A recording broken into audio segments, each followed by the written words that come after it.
아침에 설교 잘 들으셨는지 한번 제가 테스트를 좀 하겠습니다. 신의 산이 어떤 산보다 높다고 그랬죠? 한라산. 곤란한데. 자, 어떤 산보다 낮다고 그랬죠? 백두산. 그럼 제가 질문을 던지겠습니다. 사람들이 가장 좋아하는 산은?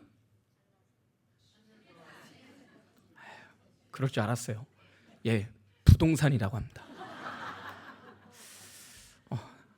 오늘 오전에 목사님께서 산에 대해서 얘기해서 잠깐 제가 퀴즈를 냈습니다. 이제 날씨가 많이 풀린 것 같아요. 그러다 보니까 우리가 이제 점심도 먹었겠다, 배도 따뜻하겠다, 이제 서울서울 이제 잠이 올 수 있습니다.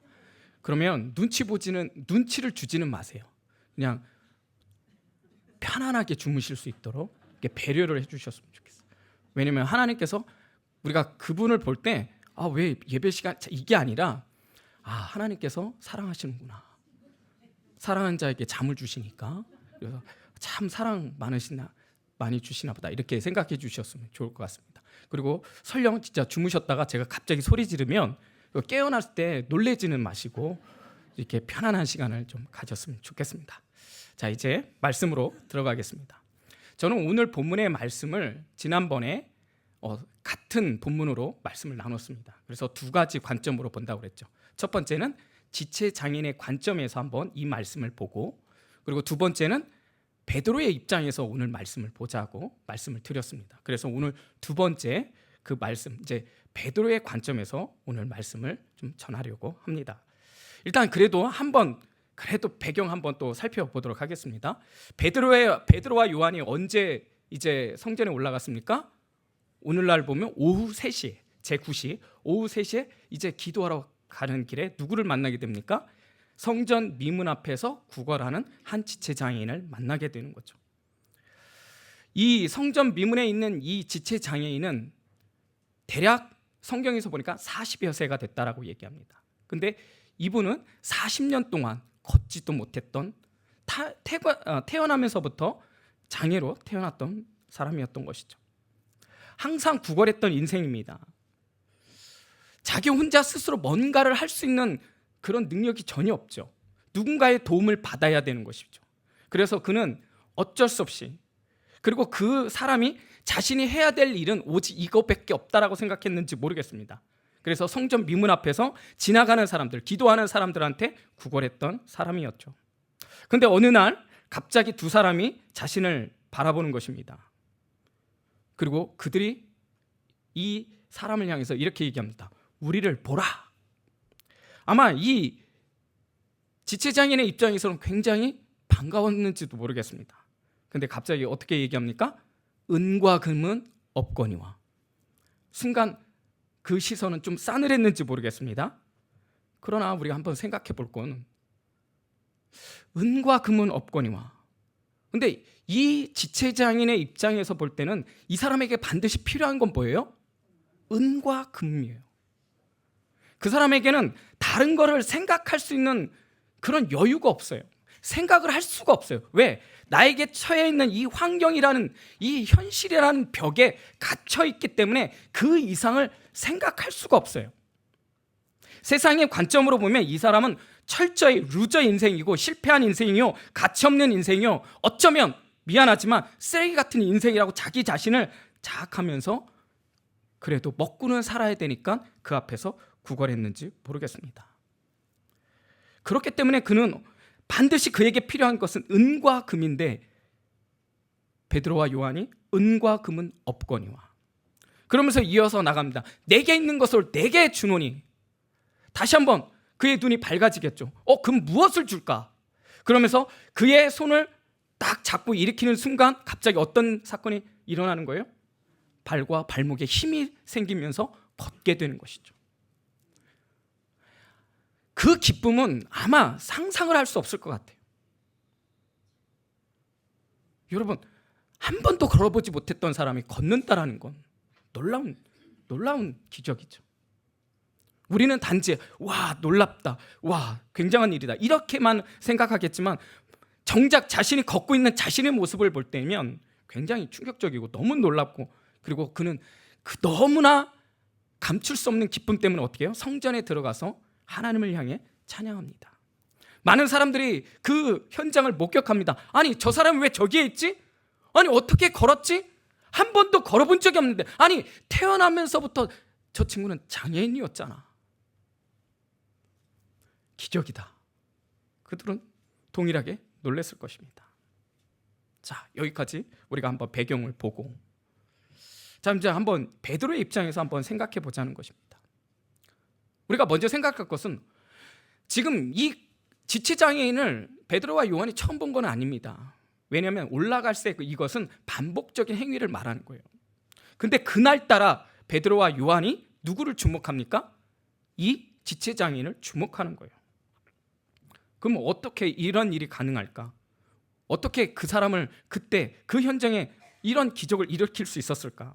우리가 이거하고 좀 비교할 수 있는 게 뭐냐면, 여러분, 사도행전의 구조가 좀 재밌습니다. 사도행전 9장을 전후로 해서 사도행전 9장 전에는 누구 위주로 기록을 하냐면 베드로를 위주로 기록을 합니다. 그리고 9장 넘어서는 누구를 기준으로 이제 서술이 되어지냐면 바로 사도 바울입니다. 근데 재밌는 건 뭐냐면 오늘 3장에서 이 걷지 못했던 이 지체장애인을 고치는 사건이 우리가 지금 살펴보고 있지 않습니까? 그런데요, 사도 바울 역시 동일하게 9장에 보면은 어떤 일이 일어나요? 20장에 보면은 죄송합니다. 사도행전 14장에 보면은 역시 사도 바울도 루스드라에 들어가서 나면서 걷지 못한 사람을 일으켜 세우는 기적을 일으킵니다. 그리고 사도행전 9장에 보면 이 베드로가 다비다를 살리는 사건을 기록하고 있어요. 근데 사도행전 20장에 보면 사도 바울이 하나님의 말씀 강론했을 때 누가 떨어져 죽어요? 유두고가 떨어져 죽죠. 그리고 그 유두고를 살리는 사건이 있죠. 그래서 이렇게 대비되는 그런 사건들을 기록하고 있는데, 거기에 특별히 우리가 오늘 살펴보는 이 3장과 14장을 좀 보면 어떤 일이 있었는지 좀 대략적으로 알 수 있습니다. 제가 읽어드릴게요. 14장 9절에 보면 이렇게 나와요. 바울이 말하는 것을 듣거든 바울이 주목하여 구원받을 만한 믿음이 그에게 있는지라. 자, 그 사람 역시 나면서 걷지 못한 사람이에요. 그런데 그 사람을 보니까, 주목해서 보니까는 어떤 믿음이 있다고요? 구원을 받을 만한 믿음이 있어 보였다라는 거예요. 여러분, 그 마음 누가 주셨을까요? 하나님이 주신 거죠. 성령의 감동인 거죠. 마찬가지로 이 본문의 말씀을 비춰본다면 오늘 베드로와 요한이 항상 보았던 그 거린을 향해서 주목했던 이유, 나를 보라 그렇게 했던 이유는 뭐예요? 우리는 충분히 유추할 수 있는 게 뭐예요? 성령의 감동이라는 거죠. 이것은 또 무엇을 말하는 거예요? 하나님께서 그 지체장애인을 고치기로 작정한 날, 또 다른 말로 하나님께서 이 지체장애인을 구원하기로 작정한 날, 하나님의 감동을 주셔서 어떻게 하는 거예요? 우리를 보라 하면서 그를 일으켜 세우는 것이죠. 저는 이 말씀을 묵상하면서 또 이렇게 한번 생각을 해보았습니다. 내게 있는 것을 내게 주노니 하면서 그 사람의 눈빛을 보았을 때 어쩌면 베드로는 그 지체장인의 그 눈에서 자신의 모습을 발견하지 않았나 생각해 봅니다. 여러분, 베드로는요, 예수님의 수제자입니다. 항상 그는 앞장섰던 거죠. 누구보다 당당했던 사람이에요. 모든 일에 앞장서서 했던 사람이 베드로예요. 우리가 잘 알고 있는 베드로에게 가장 큰 기적의 사건은 무엇이었습니까? 무리를 걷는 사건이에요. 여러분, 그 풍랑 속에서 잔잔케 하시는 그 하나님을, 그 예수님을 만나고 나서 무리를 걷는다, 그 생각조차 우리는 할 수 없지 않았을까 싶어요. 근데 어떻게 해요? 무리를 걸라 하시면 내가 걷겠습니다. 여러분, 이거 대단하지 않아요? 근데 실제로 그는 걸었다라는 거예요. 물론 가다가 빠졌지만, 그러나 우리 인간사의 기록 중에 무리를 걷는 유일한 한 사람이 있다면 아마 베드로일 것입니다. 그는 누구보다도 열정적으로 살았죠. 그런데 어느 날 예수님이 이렇게 얘기합니다. 네가 닭 울기 전에 네가 나를 부인하리라. 3번, 그것도 3번 부인하리라. 여러분, 그 이야기를 들었던 베드로는 대수롭지 않게 생각했습니다. 그리고 오히려 이렇게 얘기합니다. 주여, 다른 사람들은 다 버릴지라도 저는 절대 저는 버리지 않습니다. 근데 어떻게 됐죠? 예수님이 잡히시던 그날 밤, 제자들 다 돌아가고 아무도 없는 그날 밤, 먼 발치에서 그래도 베드로는 따라갔죠. 그러나 누군가에 의해서 저 사람도 예수와 한패 아니야? 라고 얘기했을 때 그는 굳고 부인하며 심지어 저주하며 그 자리를 떠났죠. 근데 그 순간 무엇이 울리는 거예요? 닭 울음소리가 울리는 거죠. 여러분, 그 순간 하나님의 예수님의 말씀이 떠오르면서 그는 하염없는 그 눈물 속에서 어떤 마음으로 눈물을 흘렸을까요? 아마 또 자신을 이렇게 생각하지 않을 거예요. 아, 그렇지. 내가 뭘 할 수 있어.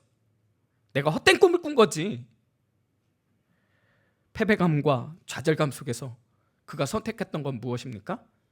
그래, 집으로 가자. 진짜 그 실패한 자신의 모습을 보면서 고향으로 내려가 그는 그물을 던집니다. 하루 종일 그물을 던졌는데 물고기가 잡히지 않아요. 근데 누군가 옆에서 이런 소리가 들립니다. 내 오른편에 그물을 던져라. 그 전에서 듣던 소리였어요. 근데 갑자기 누군가의 그 목소리에 그물을 던졌더니 물고기가 잡히면서 베드로는 그때서 깨달게 됩니다. 주님이시다. 역시 베드로답게 풍덩 물에 빠집니다. 그리고는 예수님을 다시 만나게 되죠. 너무 좋아서 그 순간 물에 풍덩 빠져서 그 예수님을 만났지만 실제 예수님을 만났을 때는 정말 좋은 감정만 있을까요? 부끄럽지 않았을까요? 왜? 자기가 지은 죄가 있잖아요. 그런데 조반을 준비하시던 그 예수님이 너무도 평안하고 너무도 사랑스러운 눈길로 베드로를 향해서 이렇게 얘기합니다. 요한의 아들 시몬아, 내가 이 사람들보다 나를 더 사랑하느냐? 그 순간 베드로는 목이 메어서 그 예수님 앞에 바로 대답하지 못했을 것 같아요. 예수님은 다시 그 베드로를 향해서 이렇게 얘기합니다. 요한의 아들 시몬아, 내가 이 사람들보다 더 사랑하느냐? 자신은 실패한 인생이었고 예수님을 배신했던 배신자였고 인생의 쓴맛을 보며 다시 모든 것을 포기하고 지금 고향으로 내려온 자신의 모습.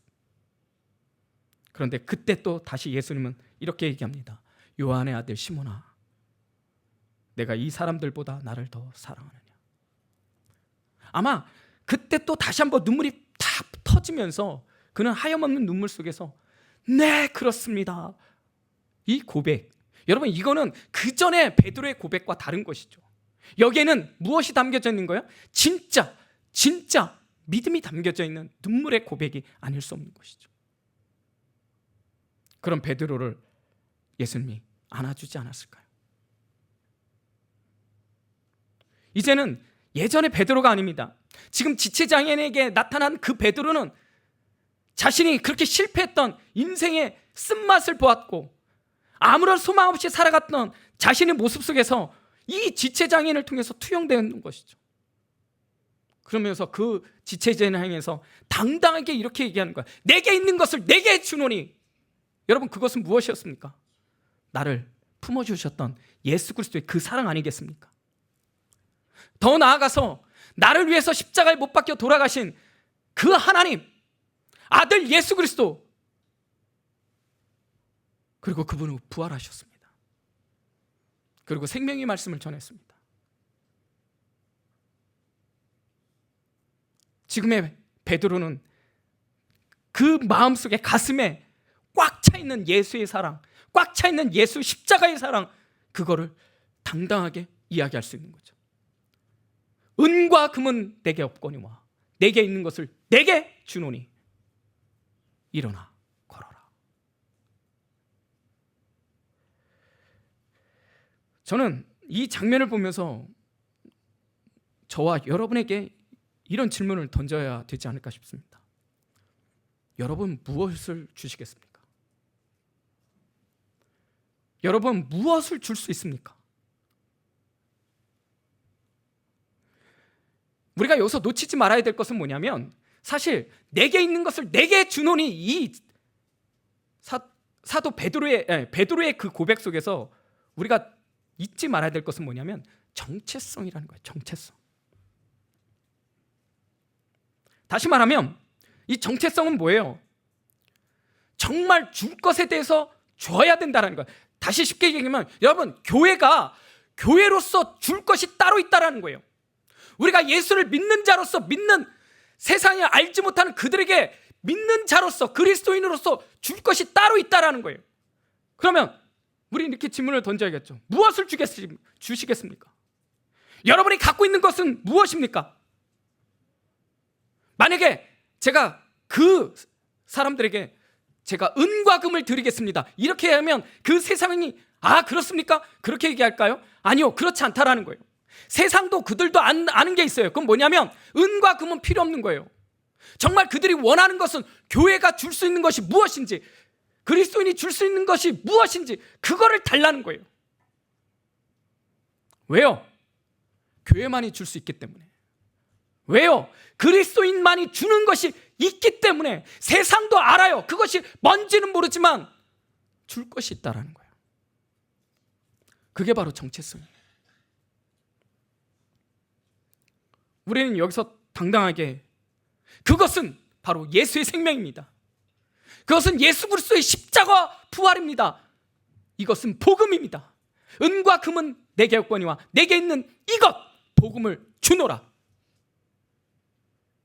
여러분, 이렇게 말할 수 있다면,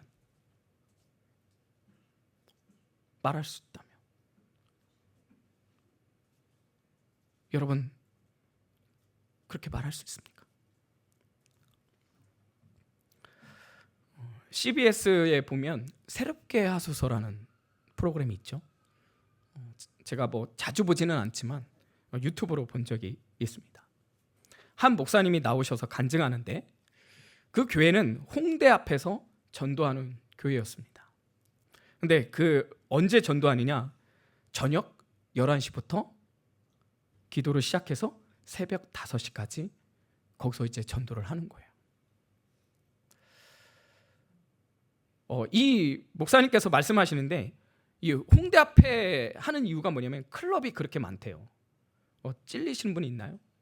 저는 클럽을 가본 적이 없는데 얼마나 있는지는 모르겠어요. 근데 이 목사님이 뭐라고 얘기하냐면, 그 클럽과 클럽 사이에 이 뺑 둘러있는 이 삼거리 안에 술 취한 청년들이 그렇게 많답니다. 바글바글하답니다. 혹시 청년이 보고 싶으면 새벽 2시나 3시에 가시면 술 취한 청년들이 많이 볼 수 있답니다. 그런데 거기 가서 그분이 했던 건 뭐냐면 다른 것이 아니에요. 처음부터 복음을 전한 것이 아니에요. 그냥 테이블 깔아놓고 그들에게 음료를 나눠주고, 그리고 술 깨게 하기 위해서 숙취 해소제를 드리고, 또 배고프고 그러면 어떻게 해요? 라면도 끓여주는 거예요. 또 우리 술 취한 사람 많이 보는 거 뭐예요? 이거. 그러면 그거 어떻게 해요? 그걸 다 또 치워주고 닦아주고. 여러분, 이거를 3개월 했더니 오히려 그 자리에 있는 그 사람들을 향해서 사람들이 뭐야 저건? 궁금증이 생기더라는 것이죠. 결국은 그곳이 교회라는 것을 알게 됐다는 거예요. 그러면서 오히려 수많은 그 청년들이 이 사람들에게 와서 자신의 아픔들을 다 이야기하더라는 것입니다. 여러분 한번 생각해 보세요.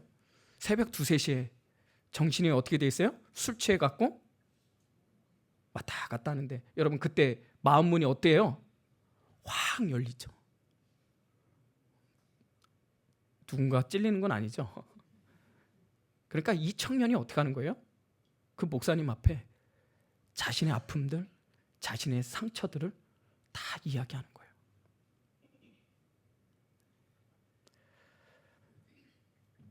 제가 참 인상적이었던 건 뭐냐면 이 목사님이 온몸에 얼굴에도 문신하는 청년을 만났다는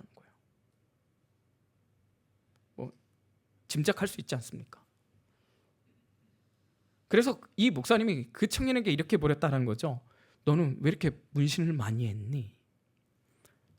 여러분, 이렇게 물었을 때 우리가 유추할 수 있는 대답은 뭔가요? 사실 이렇게 목욕탕에 가면 이렇게 문신하는 분들 많이 보이지 않습니까? 어때요? 좀 가까이 하기엔 너무 먼 당신. 좀 위협적이지 않습니까? 어쩌면 그것 때문에 하는 사람들도 있다고 하더라고요. 저는 그렇게 생각했어요. 그런데 그 아이가, 그 청년이 이렇게 얘기했답니다. 자해한 흔적을 보이기 싫어서요. 자해한 흔적을 보이기 싫어서. 저는요, 그 이야기를 들으면서 한 대 꽉 맞는 그런 충격이었어요. 아, 내가 갖고 있는 이 문신에 대한 선입관, 그렇다고 제가 그거를 동조하는 건 아니지만 내가 그것에 대해서 너무 선입관을 갖고 있었구나. 여러분, 생각을 해보세요. 자해한 것을 보이기 싫어서 문신을 할 수밖에 없는 이 청년의 고통과 아픔, 그것을 품어줄 수 있는 게 교회라는 것이죠.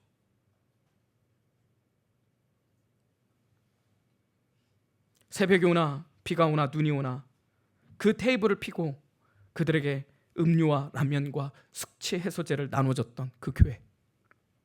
여러분, 그것은 음료가 아니었어요. 그것은 라면이 아니었어요. 그것은 사랑이었고요. 그것은 관심이었고요. 그것은 배려였다라는 거예요. 그들의 마음이 변하는 거예요. 마음이 열리는 거예요. 그때 복음이 들어가는 거예요. 그랬더니 그 아이들이 교회를 나오는 거예요. 여러분, 만약에 우리 한가람교회에 문신을 가득한 청년이 딱 왔어요. 여러분, 어떻게 하시겠습니까? 당신은 문신이 너무 많아. 우리 교회에 맞지 않아. 다른 교회 가. 여러분, 이렇게 할 수 있지 않을까요? 여기 왜 왔어? 우리 교회는 그런 청년들 받아주지 않아. 만약에 이렇게 했다면 그 청년은 뭐라고 얘기할까요? 교회가 왜 이래?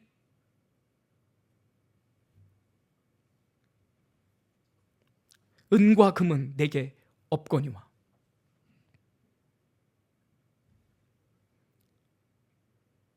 중요한 건 뭐예요? 교회가, 우리는 은과 금이 없을 수도 있어요. 그렇지만 내게 있는 것을 내게 주노니 할 때 이 내게 있는 것은 반드시 있어야 하는 거예요. 예수를 믿는다면, 복음을 믿는다면 내가 줄 수밖에 없는 거예요. 아픔 가운데 울고 있는 그 청년을 향해서 여러분, 무엇을 말할 수 있겠습니까? 어떤 사랑을 전달하시겠습니까? 그 청년 앞에서 여러분 무엇을 얘기할 수 있겠습니까? 준비가 되어 있나요?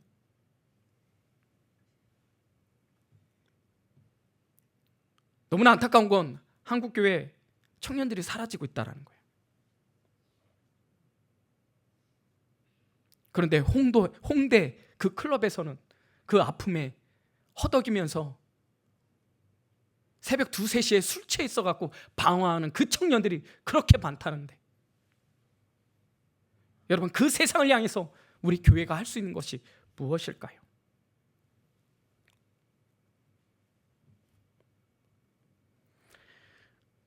우리에게 있는 복음에 대한 자유, 성령님이 우리에게 주시는 참된 진리의 기쁨, 우리가 그들에게 줄 수 있는 것 바로 이것 아닙니까?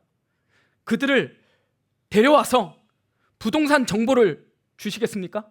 어떻게 하면 취업이 잘 될지 그거를 말해주겠습니까? 어떻게 하면 연애를 잘할지 그것을 말해주게 시겠습니까? 어떻게 하면 좀 더 인생 폼나게 살 수 있는지 그거를 말씀해 주시겠습니까? 아니요. 그들은 그것으로 변화되지 않습니다. 그들이 원하는 건 그것이 아닙니다. 여러분이 만난 하나님입니다. 내가 만난 하나님입니다. 내가 만난 복음입니다. 그들이 듣고 싶은 소리는 내가 만난 하나님, 내가 만난 그 복음을 듣고 싶어 하는 거예요. 우리는 성전을 건축을 앞두고 있습니다.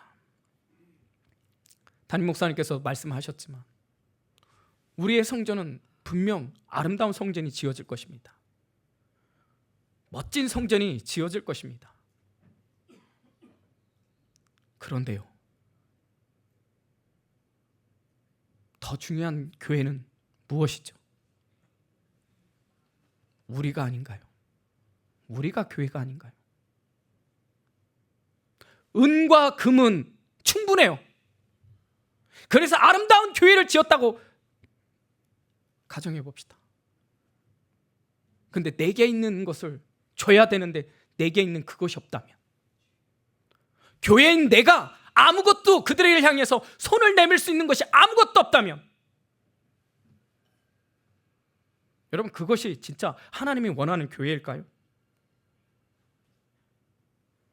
중요한 것은 우리가 예수 그리스도 이름으로 이 자리에 모였고 예수 그리스도 이름으로 우리는 함께 지어져 가느니라, 함께 지어져 가느니라. 그런데 어느 순간 나만 바라보죠. 나만 생각하죠. 내가 원하면 헌신하고, 내가 시간 되면 헌신하고. 여러분, 그게 헌신일까요? 시간이 없기 때문에 시간을 쪼개서 드려야죠. 부담은 되지만 내가 교회를 위해서 해야 된다면 그것도 감사함으로 하는 것.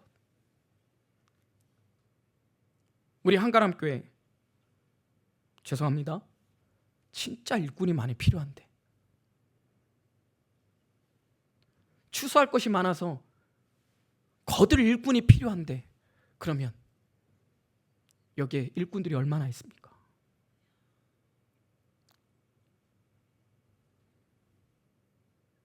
항상 혹시나 세상이 말하는 것처럼 나 중심 아닙니까? 세상은 말하잖아요. 교회는 달라야 되지 않아? 교회는 달라야 되지 않아? 그럼 우리가 달라져야 되지 않습니까? 우리가 좀 그들과 달라야 되지 않습니까? 내가 필요하면, 내가 시간이 되면, 내가 원하면, 아니요, 하나님이 원하시면, 우리 한가람이라는 이 교회가 원한다면, 내가 좀 부담스럽지만, 나는 좀 힘들지만, 그래도 주님이 부르셨기 때문에 교회가 예수로 그리스도 이름으로 모였기 때문에 내가 들어가서 그들을 섬겨야지. 그런데 너무나 우리는 섬김만 받고 있지 않습니까? 점심때 되면 우리 안수 집사님들이 열심히 밥을 나릅니다. 우리는 맛있게 점심을 먹죠. 그게 당연한 건가요? 그들의 수고에 대해서 감사해. 정말 고마워. 다음엔 내가 할게. 다음엔 내가 시간을 내줄게. 치울 때, 같이 하자. 누군가 하겠지. 내가 안 해도 누군가는 하겠지. 여러분, 근데 문제는 다 그렇게 생각한다면, 아니, 그렇게 생각하면 열심히 수고하는 그 사람만 힘들지 않겠습니까? 십시일반이라고 얘기합니다. 그래, 내가 이것은 도와줄게. 내가 시간을 내줄게.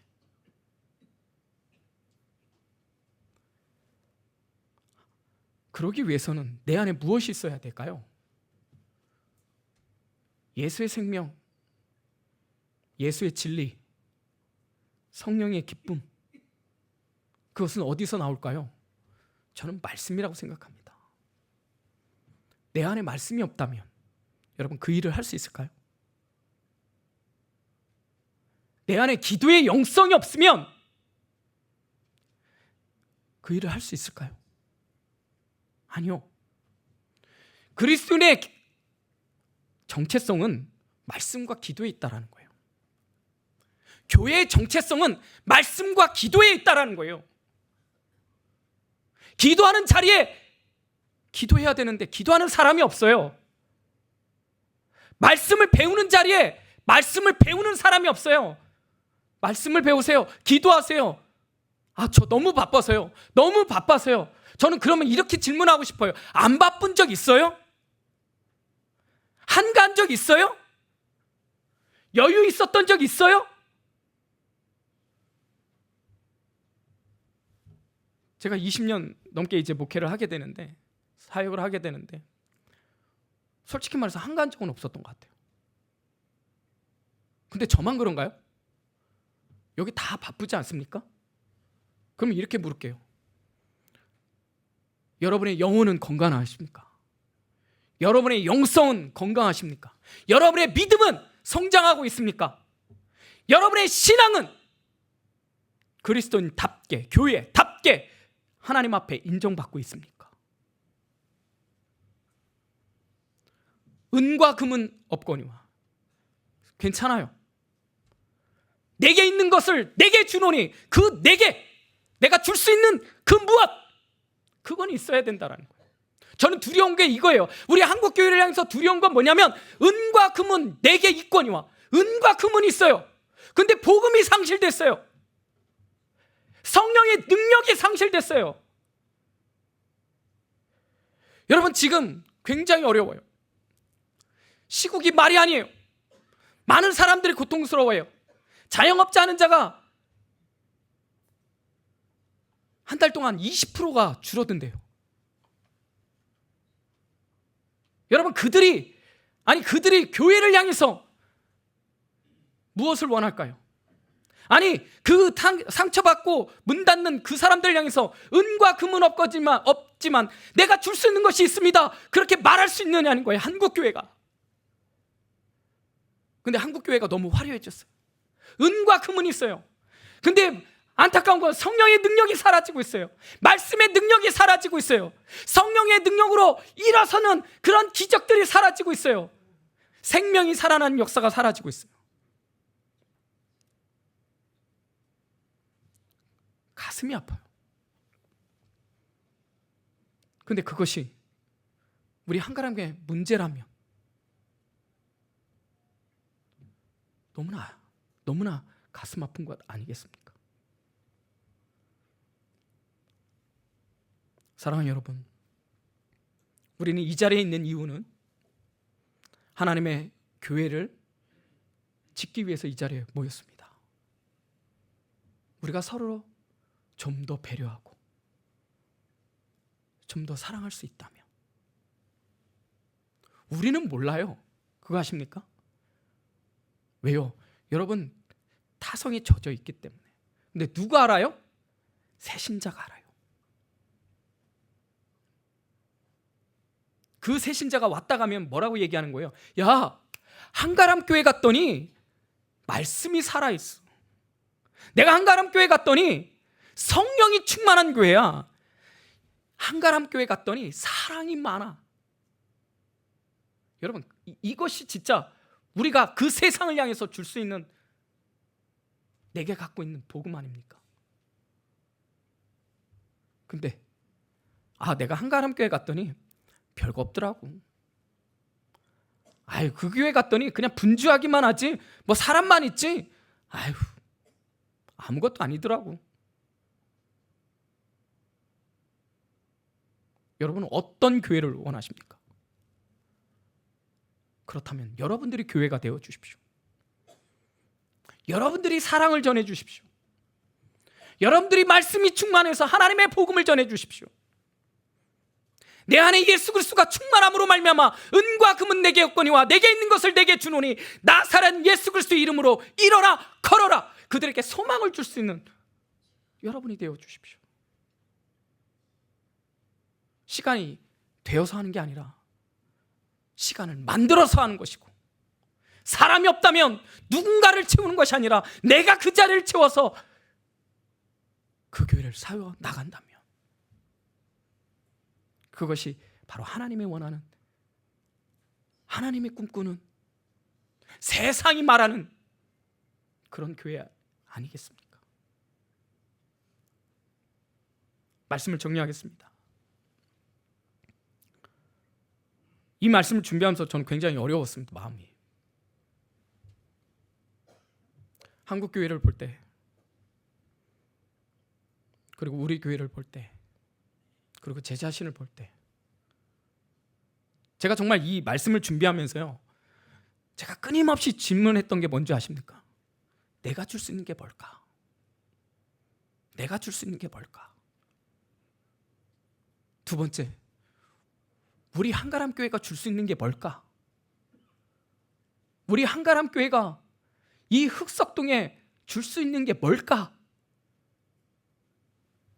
우리 한가람 교회가 이 타락하고 썩어져가고 혼미한 이 세상을 향해서 우리 교회가 줄 수 있는 게 뭘까? 솔직히 모르겠어요. 기도의 자리에 가면 자리가 비어 있어요. 말씀의 자리에 가면 비어 있어요.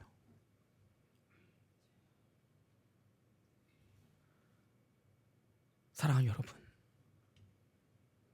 우리 하나님 앞에 우리의 정체성을 다시 한번 회복하는 이 시간 되시기를 주님의 이름으로 축복합니다.